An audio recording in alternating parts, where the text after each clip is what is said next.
Welcome to China in Focus. I'm Tiffany Meyer. Our top story: President Trump signs new Taiwan legislation into law. The Taiwanese are ecstatic. The Chinese Communist Party, not so much. The United States, and indeed every other country on earth, has the right to fashion its own relationship as it sees fit with the people of Taiwan.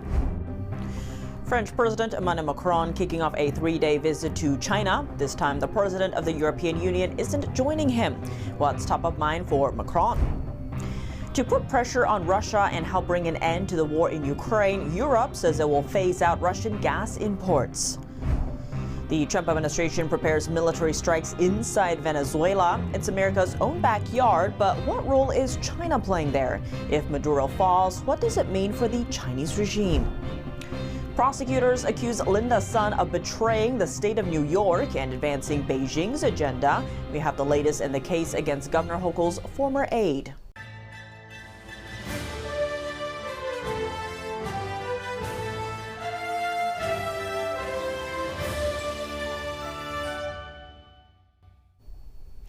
Taiwan is thankful and China upset after a move by President Trump on Wednesday. He signed into law new rules regulating interactions between the United States and Taiwan. The Taiwan Assurance Implementation Act now requires the State Department to regularly review and update guidelines on interacting with Taiwan at least once every 5 years.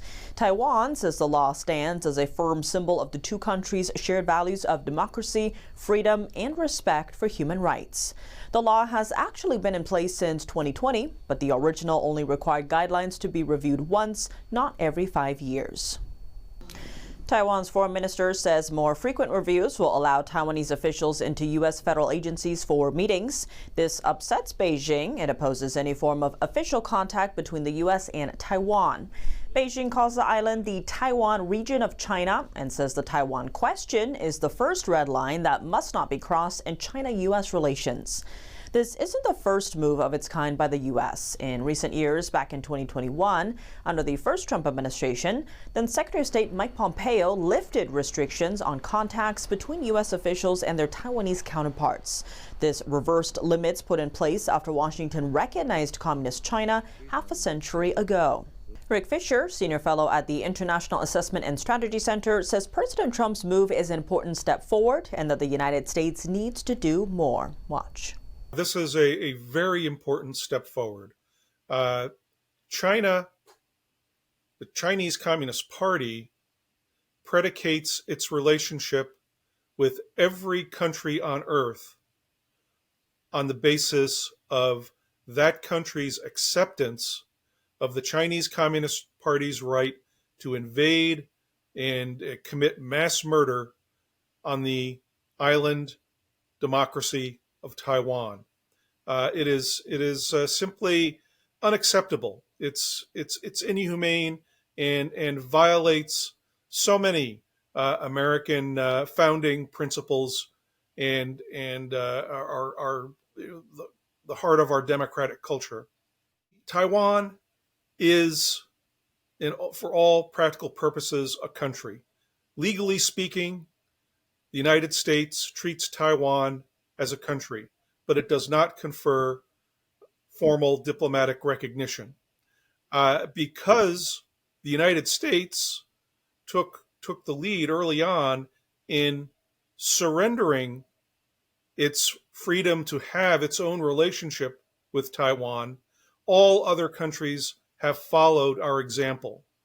We need to set the example now of conveying to the Chinese Communist Party that they have no right to invade and murder people on Taiwan, and that the United States, and indeed every other country on earth, has the right to fashion its own relationship as it sees fit with the people of Taiwan. French President Emmanuel Macron is in China. He arrived on Wednesday. Macron is hoping to attract more Chinese investment and secure market access for French exports. France and the European Union run massive trade deficits with China to the tune of hundreds of billions of dollars. Worth noting, Ursula von der Leyen, president of the European Union's executive arm, will not join Macron in China this time. This marks a break from tradition. In fact, on the first day of Macron's trip, the European Commission rolled out a plan to make the bloc more resilient to threats like China's rare earth export restrictions.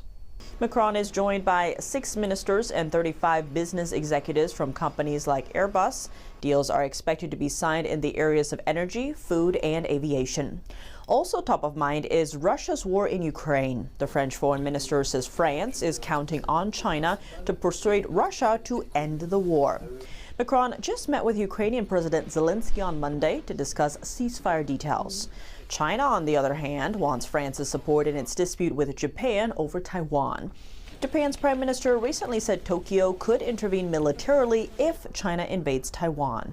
Last week, China's top diplomat Wang Yi urged Macron's diplomatic advisor to condemn the Japanese prime minister's, quote, provocative remarks. During Macron's last visit to China in 2023, he said that European nations should not blindly follow U.S. policy on supporting Taiwan. His remarks sparked widespread controversy at the time. Macron is set to meet with Chinese leader Xi in Beijing on Thursday. The two would also visit China's southwestern city of Chengdu. Britain's prime minister and the German chancellor are set to visit China next year. And to the war in Ukraine, Europe says it will phase out Russian gas imports by 2027. The European Union announced the agreement on Wednesday, calling it a new era. Today is indeed a historic day for our union. Last night, we reached a provisional agreement on the Commission's proposal to fully phase out Russian fossil fuels. We're turning that page, and we're turning it for good. This is the dawn of a new era. The era of Europe's full energy independence from Russia. The agreement will include a legally binding stepwise prohibition on liquefied natural gas and pipeline gas imports from Russia. A full ban will take effect by the end of 2026 and autumn 2027, respectively. As of October, Russia accounted for 12% of EU gas imports, down from 45% before its 2022 invasion of Ukraine. Hungary, France, and Belgium are among the countries still receiving Russian gas. And NATO foreign ministers gathered in Brussels today for a one-day meeting to discuss the U.S. peace proposal to end the war in Ukraine. It remains unclear how U.S. envoys are going to bridge the gap between the two sides on basic differences, such as who keeps what territory. European officials say the road to peace will be long. A long meeting on Tuesday between U.S. Special Envoy Steve Witkoff, President Donald Trump's son-in-law Jared Kushner, and Russian President Vladimir Putin, but no agreement on a peace deal. Both sides reviewed an American draft proposal to end the war. The Kremlin described the talks as constructive, but said there are still sticking points. Trump calls Venezuela's socialist leader Nicolas Maduro illegitimate and is threatening to strike cartels inside Venezuela. If Maduro falls, what does that mean for China? To dive in, we spoke with Colonel Darren Gobb, former Black Hawk helicopter pilot and battalion commander in the U.S. Army, now a geopolitical strategist. Some are concerned about the U.S. getting involved in, say, another war. Is that a legitimate concern, or is this an appropriate response given the devastation caused by opioids in the U.S.? Well, it's a legitimate concern as far as the picture in people's minds of the U.S. sending some sort of large invasion fleet and becoming an occupying force of some type in Venezuela. That I don't think are going to find very many people behind. However, the reality is we've been at war for a long time because of the narco-terrorists, the drug state, and Venezuela operating as really a communist ideological platform in the shape of a country that's specifically targeted at the United States, but also spreading influence across South America, attempting to control Panama.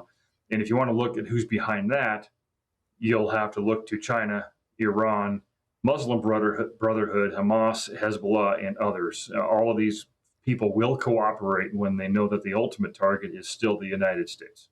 I want to go back to your earlier point about China, because what's been China's role here, and what would a Venezuela without Maduro mean for the Chinese regime?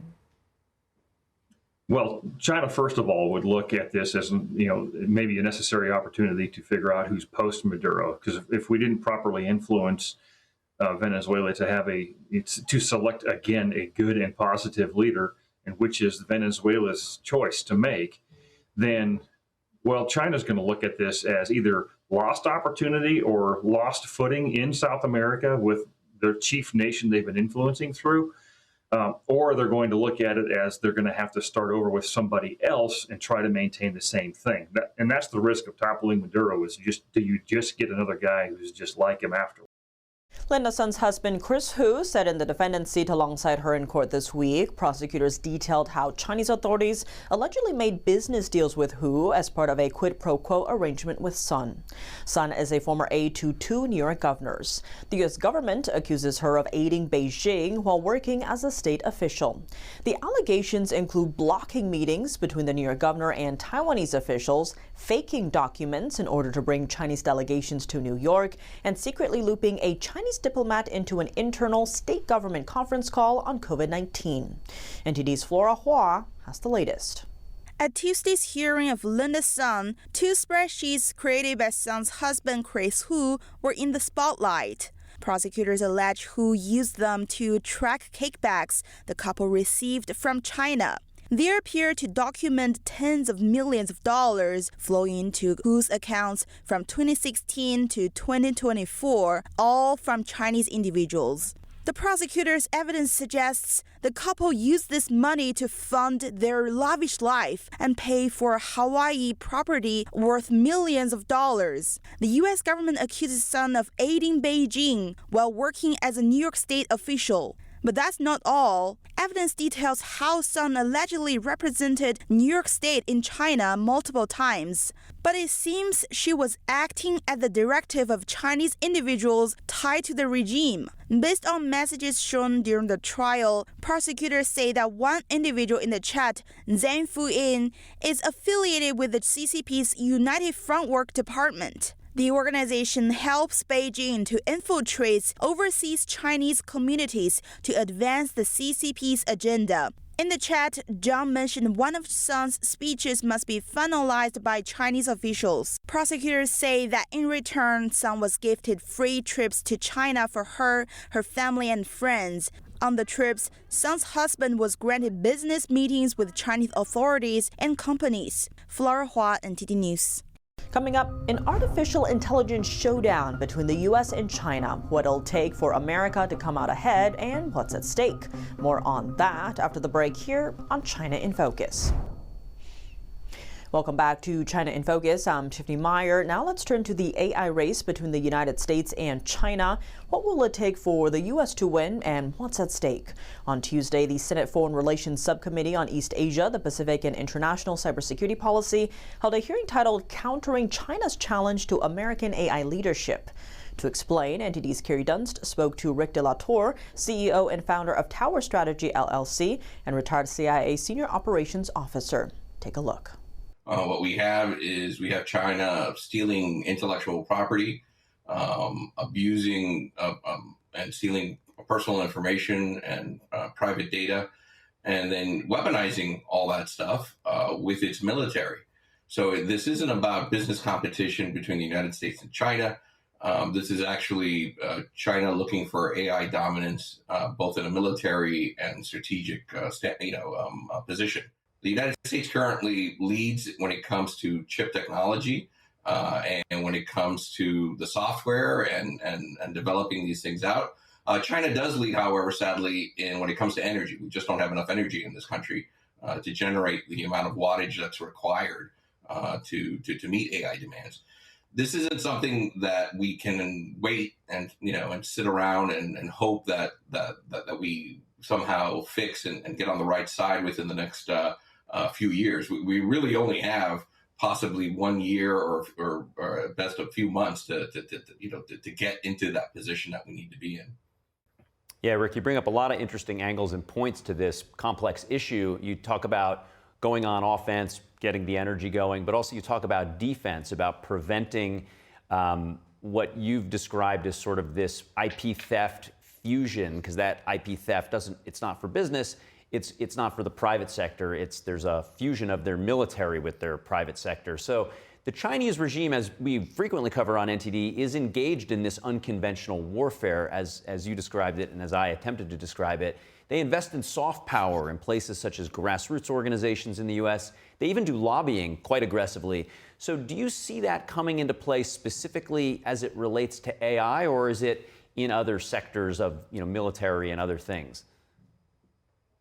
Yeah, absolutely right. The Chinese soft power that is executed against the United States and in every sector, from university campuses to NGOs and grassroots movements, and even lobbying here in D.C. I'm proud to say, as a lobbyist, I accept no money from the PRC. What you see is they muddle the waters and try to refocus the attention to their benefit. So, for example, the push and argument for overregulation of AI technologies and expansion of AI, or the overstressing of environmental concerns regarding AI. A lot of those efforts are straight out of the Chinese playbook to slow us down, to keep us from catching up and making the advancements we certainly need to make. At the university campus level, a lot of that technology, as we know, and the DOJ consistently spotlights their arrests that we've seen a significant increase of those who collaborate with the PRC in stealing technologies from the university centers and advanced laboratories. And then you have an all-out offensive on the cyber front when it comes to hacking and breaking into databases, into corporate and government databases, and stealing that information that then, as you said, goes back into Chinese servers, and then is weaponized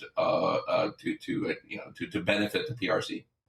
You brought up a really interesting point around the lobbying, specifically that they're lobbying for green energies here in the U.S. as they fire up dozens of these coal-fired power plants. You said that we are behind them as it relates to the energy required to lead in AI, and you said that it's not a 5-year thing, it's a 1-year thing. So what are the stakes? How does AI help them achieve both their Cold War objectives as well as their kinetic war objectives? You're absolutely right. If you look at where we're at now, China currently, just to put this into perspective, China produces more solar energy than the United States produces nuclear energy, right? Within the next 5 years, China is slated to produce more solar energy than the entire energy that the United States produces. That's everything we do: nuclear, solar, diesel, gas, whatever it is. So we're not even in the same realm. You're right. They're firing up coal plants left and right, but they're really making their investments in the future in solar technologies, which they control. They control 90% of that market in the United States. That's something that we need to focus on here. We need to look at these, the component levels, the polysiliconates, the modules, all the things that go into solar energy manufacturing, and bring that back to the United States and control it like it would be some sort of very critical industry, because it is. That from a technical standpoint, providing large amounts of energy to these data centers, to the folks involved in AI, crypto data centers that are going to require the energy to take us to that next level, we need to focus on that. Right now, sadly, our grid is too reliant on Chinese subcomponents, where I have personally no real faith in. And also, we're just not growing and making those investments to keep up. Well, a lot here at stake. Really appreciate all your analysis. Energy seems like one of the key ingredients for leadership. Rick De La Torre, thank you so much for joining. Thanks for having me. The death toll in Hong Kong's deadliest fire in decades hit 159 on Wednesday. Victims include an infant and a 97-year-old. Residents of the only high-rise spared by last week's fire are now allowed temporary access to their homes. Some residents of Wang Fuk Court who fled last week's deadly fire returned on Wednesday to retrieve belongings. Carrying suitcases and empty bags, those from the only block not destroyed in the inferno were escorted by government staff and given 90 minutes to pack. 7 other blocks were engulfed by the 40-hour fire, and authorities have not said when residents can return as evidence is collected for a criminal probe. The government said more than 2,600 residents have been put in temporary accommodation, with over 1,000 staying in hostels, camps or hotel rooms. Over 1,600 more have moved into transitional housing units. Meanwhile, mourners gathered near the charred complex, laying flowers and offerings as police victim identification teams continued their work. Along with scores dead, many people remain missing, and recovery in the worst hit areas could take weeks. It's a catastrophe that nobody wanted to happen, and it could have been avoided if the rules and regulations are really strictly executed and regulated, basically. I think justice is number one. I think there's no negotiation. Justice and really justice for the victims. And I think the entire population in Hong Kong would love to have the truth and the justice to be told. Police have arrested more than 20 people for suspected manslaughter, while an anti-corruption body is also investigating. Residents who escaped the blaze must now try to get their lives back on track, yet the overwhelming sense of loss has given way to helplessness. I hope those who have passed away may rest in peace. For those who are still alive, I hope they can be a bit braver in facing everything. I want to send my blessings to the living. And to those who have died, I wish them a smooth journey. In the end, everything could be summed up in 4 words: a tragedy beyond words. That's all for today's China in Focus. I'm Tiffany Meyer. If you have any feedback on the show or have something you'd like to see us cover, send us an email at chinainfocus@ntd.com. We'd love to hear from you. Round-the-clock original news coverage, visit us at ntd.com or download our NTD app. Thanks for watching. See you tomorrow.